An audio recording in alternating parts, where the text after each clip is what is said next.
Welcome, Clement Virgo, to virtually to the Playhouse. I'm really, really thrilled to be able to have you, interact with me so that I can, I can interact with the audience for our screening Uh, of Steelaway. A wonderful film, looks amazing.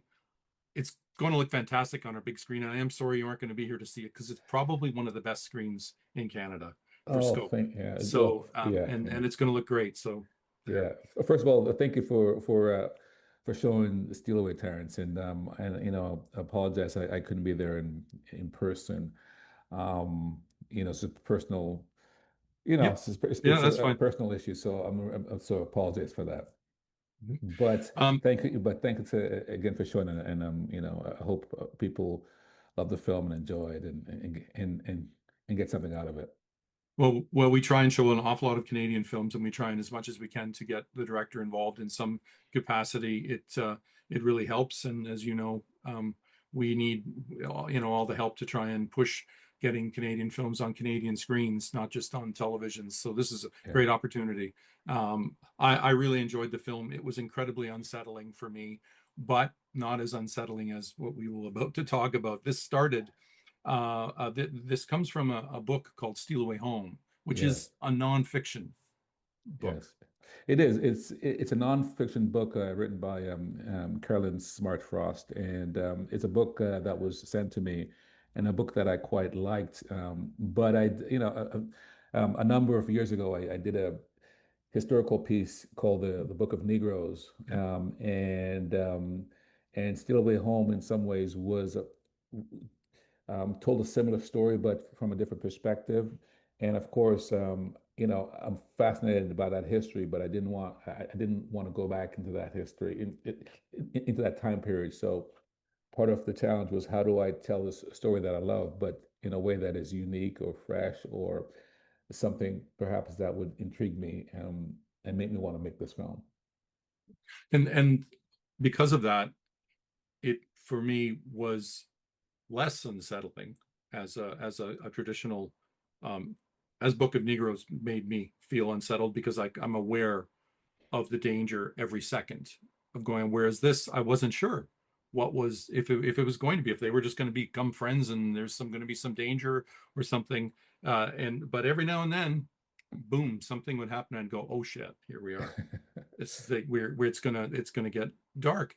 I Yeah. loved the fact that it actually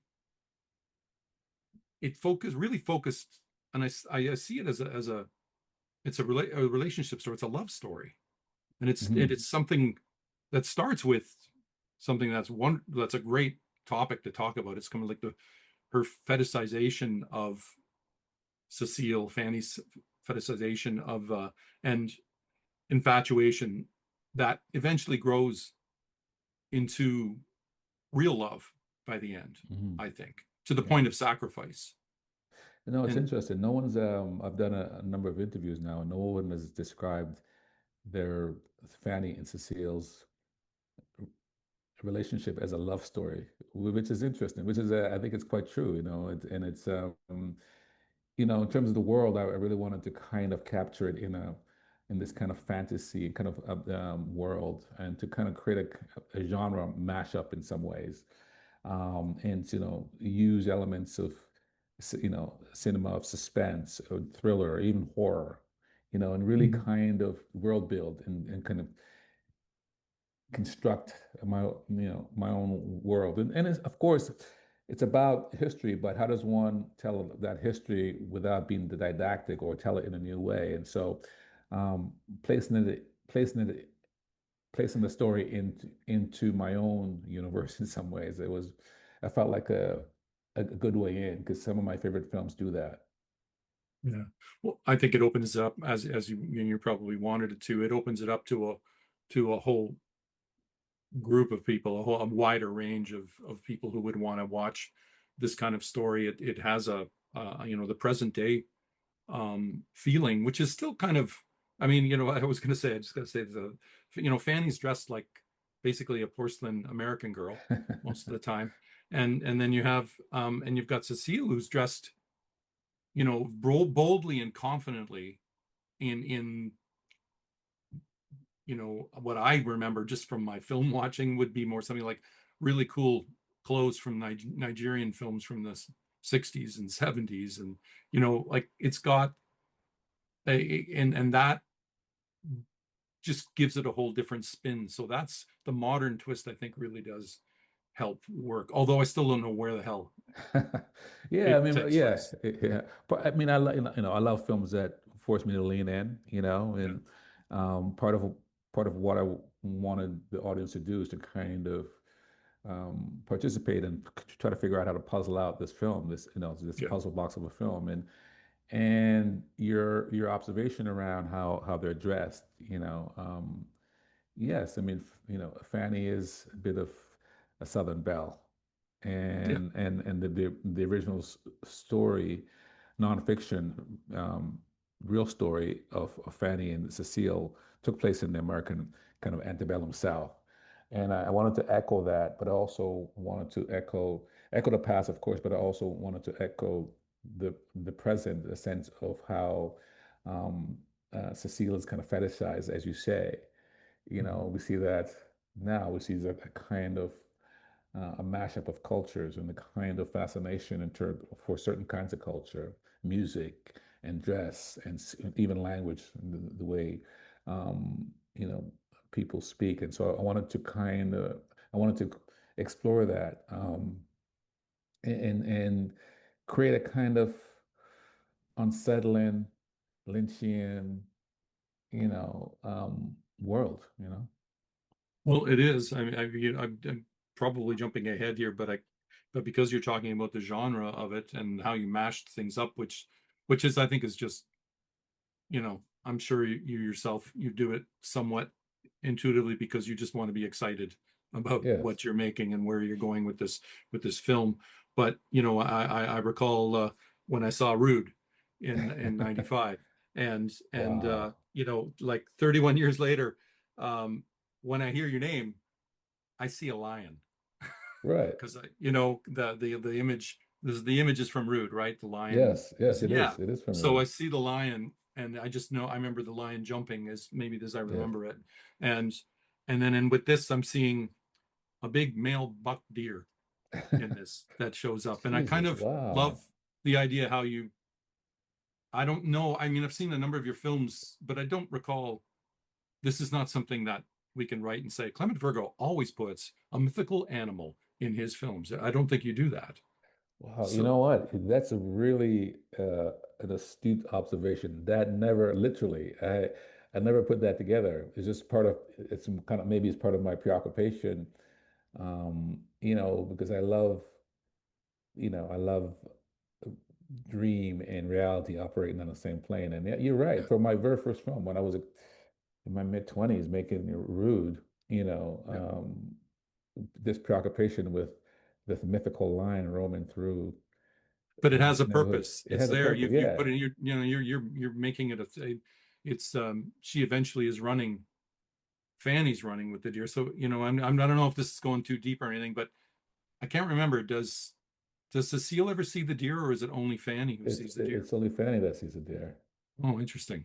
Yeah, Yeah. No, no, I'll leave that for you and your therapist to work out. yeah, but it's a really a fascinating, observation to make. And I think, we're always trying to make meaning out of images, Yeah, and trying to parse things together and trying to like, what does this mean? And sometimes it can be frustrating if we don't really understand it fully. But that doesn't bother, like, as a viewer of films, that doesn't bother me. I sort of surrender to those things when I watch films. I mean, but it has certain meaning for me. Like the same way the Lion and Rude had a certain kind of meaning yeah. the Dare has, another sort of Mhm. metaphor and allegory for Yeah. me. Well, Which is fascinating. It's cool. and you're I mean, I do appreciate the ending, which is very bittersweet. It's I don't see what I left with, and I don't want you to answer this if you don't feel like it, just because I do appreciate the mystery of let the viewer take the film away and I'll rewatch and I will think about it. But when Fanny says she loves Cecile, it's not reciprocated. It's and when Fanny, I think, is expecting to go on the boat with her, there's an unspoken moment, and then there's an acceptance. And you Yeah. watch that, and you capture that very well, because I can definitely see in Fanny's face where she is accepting it, and I also see it from, but it's because of Cecile's look, this confident look of almost, no, this isn't where you belong. This isn't for you. This trip. So it's you were talking about, it's okay to be have a mystery in the film, but ending a film is important, and I think Yes. it's a great ending. It makes the journey worth it just because of that is and Wow. that but that's also unsettling. It's also hard. I don't we don't get they're not going to hug and ride off Yeah. together in the sunset in the That's it. boat. Yeah, it's really interesting that you say that, Terrance, because yeah, Fanny can go with her. This is a journey that Cecile has to make Yeah, into the future, yeah, and Fanny has to go home and change the course, change the direction of her house, of like where yeah, she comes from, yeah. you know, It's um, perfect. Yeah, and that's, you know, it's metaphorical, um, you know, in a world where we need things to be literal, yeah. but Well, she's yeah, literally going back to danger, though. yes, We she know is. that. Yeah, Yeah, but it's she has to go back and confront that history yeah, and kind of deal with that history. yeah, And someone suggests to me that maybe there's a sequel in it. I don't know if there's, I'd love to have the opportunity to make a sequel, but it's the sequel would be how does Fanny and Cecile form a true allyship into the future.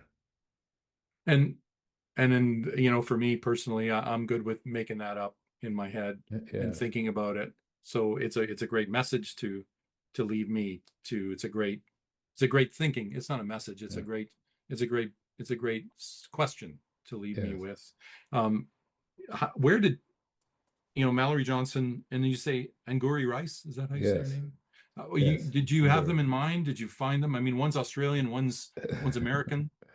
Yeah. Angari is someone that she came in and auditioned, and I've seen her in a couple of films, and I quite liked her, and I just love what she brought to the character. And Mallory, again, was just a tape, right, that I saw and was quite struck by her. And they're two young actresses that you know um, I didn't know what the chemistry would be until I got on set, but their chemistry was amazing.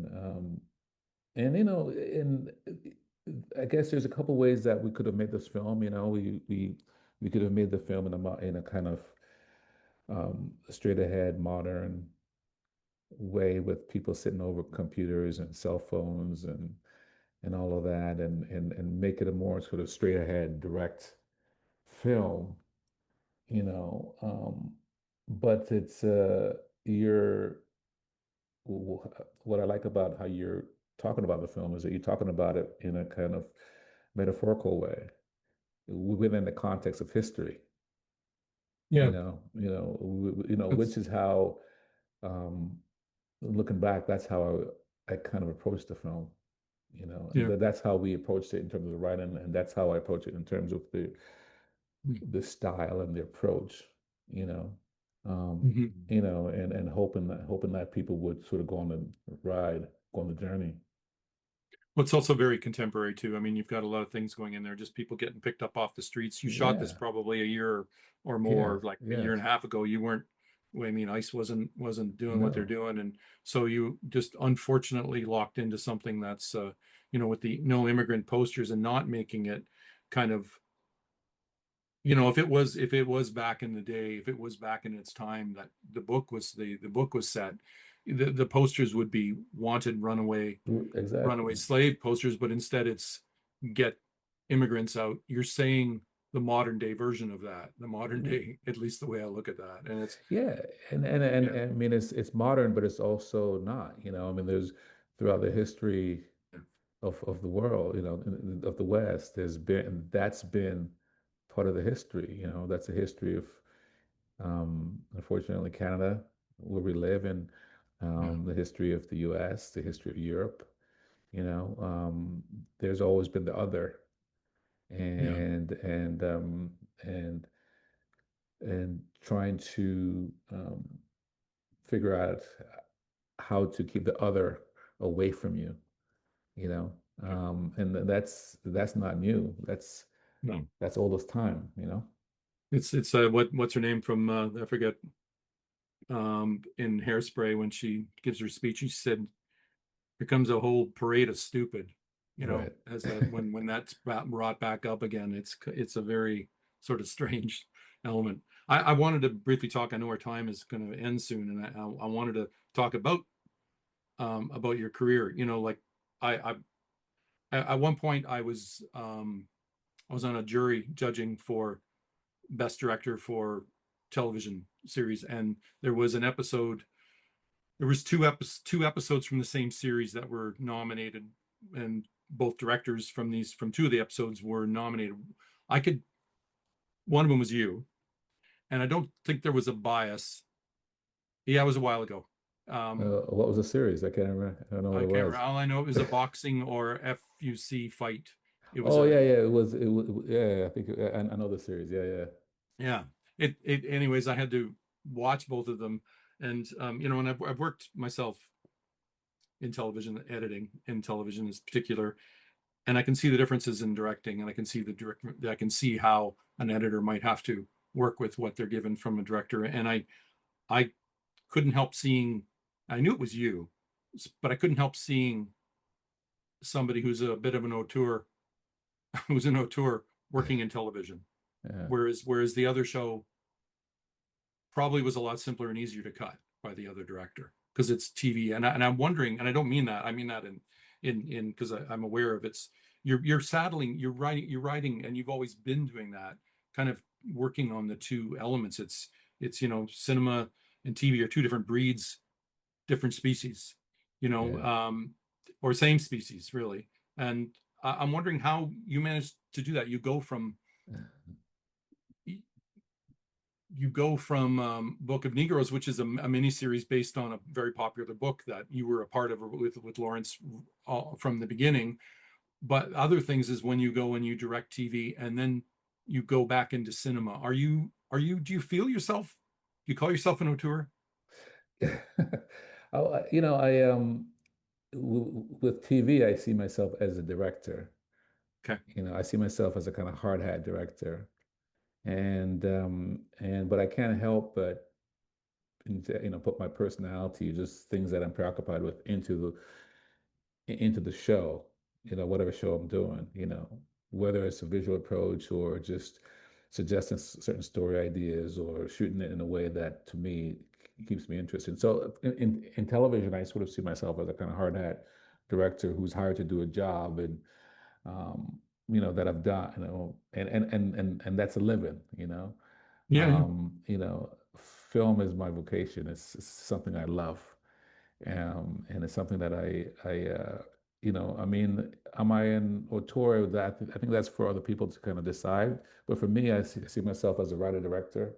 I see myself as a filmmaker, and when I write and direct and produce my own films, it's an opportunity to kind of have to be in my own world and to be Yeah. preoccupied by what I'm interested in. Right. And in television, it's a chance to practice. Yeah. You know, it's a chance to, I have a shoot a musical sequence. Let's see if I Mhm. could study the sort of the MGM musicals of the 50s and see if I could do a duplication of that. Or if it's an Mhm. action or suspense scene, how do I, you know, improve my craft? Right. and improve my chops. Where sometimes in films, I'm not always sure why I'm doing something. You know, your observation about the deer in the line is not something that I actually thought about until you mentioned it. Which is like, Yeah. yeah, I guess I have a kind of preoccupation with using animals as kind of spiritual symbols in some Mm. ways. But that gives you then, I mean, to push the auteur theory upon you, that gives that what you're talking about is you've given you get to not know what you're doing at some Yeah, times, yeah, whereas that's not really something you can do in TV. Not to, it's just television's a very tight ship that moves and move. It has to move to a certain. You got to get your day. yes, But whereas with the feature, you are allowed more freedom, right? yeah, And you get yes. to not know what you're doing at some point. Sometimes you don't, you know, and you don't know what you know. Sometimes you kind of just surrender to the unknown, and you don't always know why you made a film until maybe 3 or 4 years later. I mean, Yeah, I'm just starting to. I did a film called Brother a couple of years ago, a yeah, few, 2, 3 years ago, and I'm yeah, only now like realizing. I mean, I won't say what it is, just like my own preoccupation, that I fully understood. Oh, that's why you made the film, yeah. and it's always kind of like hits you like, oh, right, of course, It's yeah. nice to be able to get paid for your therapy, rather. Right? It's kind of I it's guess, yes. yeah. It's an artist statement. You get to, why should you? It's wonderful that you get the chance, and I'm also really glad that you did get the chance to make this film. I hope all the best for you. What's next? Are you going to do another film? Yeah, I'm making another film, with Elevation, and I'm hoping to shoot it next year, and I'm excited about that film as well. And I'm working Right. on a series for the CBC called Junior. It's a hockey series, Okay. and I'm hoping to shoot that in the fall. And so, you know, I have a number of projects that I'm constantly working on. Right. Yeah. Right. Well, that's great. Well, I want to uh, I want to thank you for taking the time to do this. It's been a real pleasure speaking with you. Yeah, likewise, Terrence, and thank you for the observation, and thank you for your reading of the film. Much appreciated.